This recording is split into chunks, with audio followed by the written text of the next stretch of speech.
I think a lot of people do it because if you're like shy or maybe you have some troubles with social interaction, it won't be like as scary interacting with people because they don't know who you are.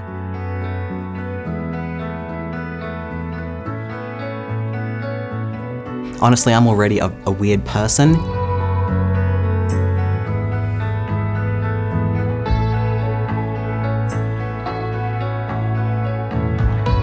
At some point in my young adult life, I just snapped and did not care about judgment from anyone for anything. My name is Ciaran Lyons. My life is pretty normal, but not everyone's life is like mine. Some are rarely seen. I'm about to go deep inside these hidden worlds to experience life done differently.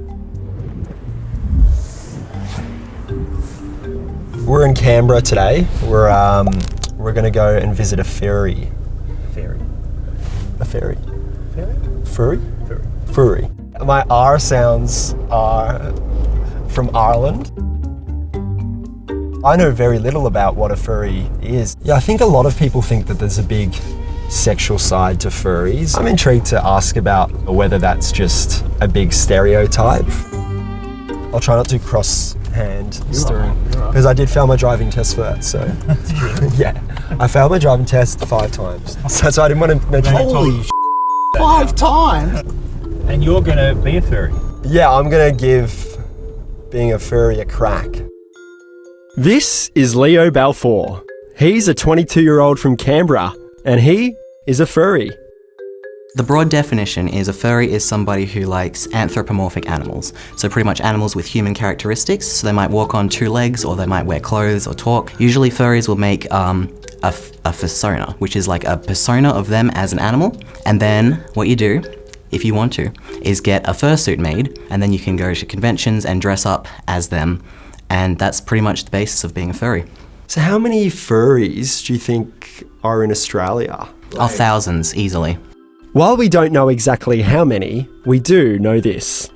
The majority of furries are under the age of 25, identify as male, and keep their lifestyle a secret from their family. There's the people who will just hide it from everyone. So they'll have, like, for example, a personal Facebook, and they'll have a furry Facebook where they add all their furry friends. Or there's the people who will have, like, furry art pinned up in their office cubicle and stuff like that. Leo first came across the fandom in his early teens after seeing articles in magazines, furry art, and videos about the lifestyle online. He was instantly drawn to it, especially the full-body fursuits. You're going to need to do a little bit of contortionism. There you go. Wow. How do you feel? Oh, man, it's definitely going to be hot. Soon, I'm going to become Leo's fursona, Kaya, and head out and about in Canberra. It's an endurance sport. But first, I want to know what makes a person turn to a life in fur. What do they feel when they put on that suit? Well, it's different for everyone, of course. Some people feel like they become the character. I get in there, and you put the mask on, and what you can see are people smiling when they see you. They wave at you. People want to come take photos. People say, wow. I like the attention. Where does that need for attention come from? Oh, my parents didn't love me as a child. Right. Right, okay. Leo is a funny guy, but I feel that sometimes he uses humour as his armour, as well as fur. He says that for his friends and family, his life as a furry came as no surprise. Honestly, I'm already a weird person. If someone's gotten past that, the furry thing is not going to be strange. Do you still get that judgment thing where you feel like once you're in the outfit, there's like no fear of judgment whatsoever? Or are you just always been like that, you don't have that? Yeah, honestly, at some point in my young adult life, I just snapped and did not care about judgment from anyone for anything. That resilience Leo has was earned. More so when he realised he was transgender 5 years ago. So pretty much I started transitioning when I was about, or like socially transitioning, when I was about 17-ish, 18. And then over time, it's like medically transitioned as well. So like, you got to get over a lot of stuff to be able to do that. You've got to have a lot of self-acceptance, a lot of self-confidence, and a lot of being able to like just do what you want regardless of judgment from other people. Was your parents along the way, were they? No, no way. It's at this point Leo starts talking about his family, and it's clear it's a subject he doesn't want to discuss publicly. For him, being trans is not defining. Like being trans, it's just something that happens, you know? It's just like a medical thing. It's not a huge deal. Did obviously with transitioning and the furry, because they were... Yeah, around a similar time. Yeah, do you think they were intertwined?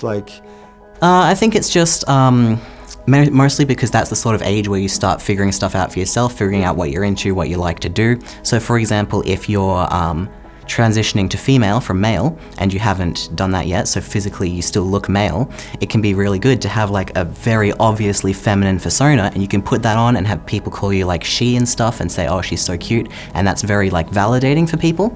Right, so it's almost like they can test out before fully doing it. Because transitioning takes years. It's a lot of work. It's just like a quick, easy way to get out of it and get escapism and like validation for like maybe a weekend. Leo is a creative through and through. He plays a bunch of instruments and is pretty handy on a sewing machine. So much so that making fursuits is his full-time job. So this is where all the magic happens. I've never used a sewing machine before. So fur is trickier than other materials. Hand-eye coordination isn't great. Leo started his business, Creative Beasts, when he noticed a gap in the market and realised he had a natural gift and the patience to work with fur. Yeah, just a little bit more. There you go. You're doing it. Very confident. It's like my driving. I'm concentrating big time now. This is my job. You're working for me now. Oh, I didn't think I'd be this terrified on a sewing sorry. machine. Welcome to extreme sewing. Okay, this is actually way harder than it looks, I promise. A full fursuit takes Leo a long time to make, which adds to its $3,000 price tag. He does most of his business at conventions, which are a massive aspect of the furry fandom. It's a good place to meet new people with similar interests. You can hang out with friends, you can talk to artists. It's almost always held in a hotel. The convention will book out a hotel. Pretty much everyone in the hotel will be a furry at the convention. Wow. Yeah.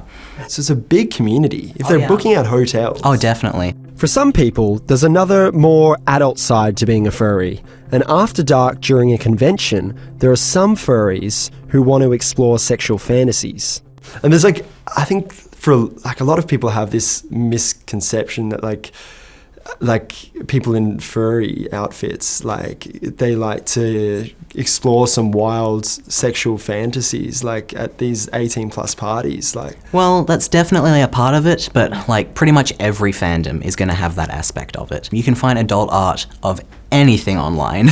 There are specific furry outfits for those who want to take their fandom into the bedroom. That's not a fursuit, that's what you call a Murrsuit, and that's something that is specifically for that side of thing, and you do not bring it out into the public or other conventions. So just for sanitization and for cleanliness sake, you just keep that separate. You might take photos and post them online, but then if you want to interact with people in public, you have a different one. That's not something that you're supposed to cross, really. Why is that? Well, because you don't want to have let's say, something that has been in that sort of situation, then going out and giving hugs to strangers, you know? Okay. Because furries are big on hugs, and you don't want to, sometimes you see someone's suit's a bit scuzzy, and you're like, I don't... So it's very frowned upon for... Yeah. Yeah, okay, I gotcha. A lot of people don't want to have anything to do with that. It's not cool, of course. COVID has temporarily halted all the furry conventions, so my only taste of what it's like is to go out in public wearing a full fursuit. Are you ready? I'm pumped. Let's do it. It's a nice day outside. It's a nice day for normal people. Yeah. For a fursuit, not so much. Well, I've got a tail as well. You've got a huge tail. And this just goes in here, and they're Crocs. Oh, they're actually Crocs. They're actually Crocs inside. This is probably the part that you didn't think would be the hardest. Getting shoes on Ciaran. I showered this morning. So. That's good. That's important.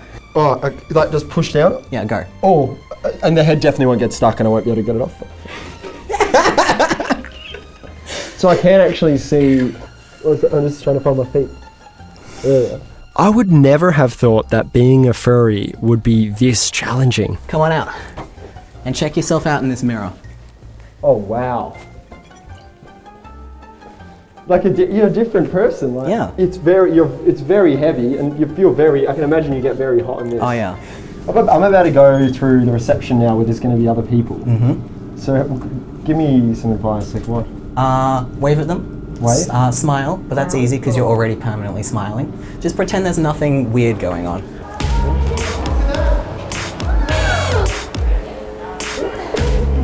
Go. We're in a revolving door, you got no space. Let's go this way. What's that? Huh? A big raccoon demon. How about walking? No, you're doing good. Could I get a little bit off the side? No worries. Oh, left me for dead. Hit me with your best shot. Fire away. Let's go, Canberra. Sometimes kids freak out, definitely. Oh no.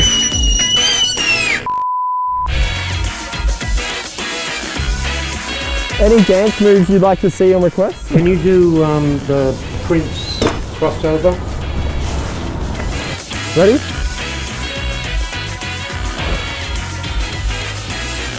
How we go? Nailed it.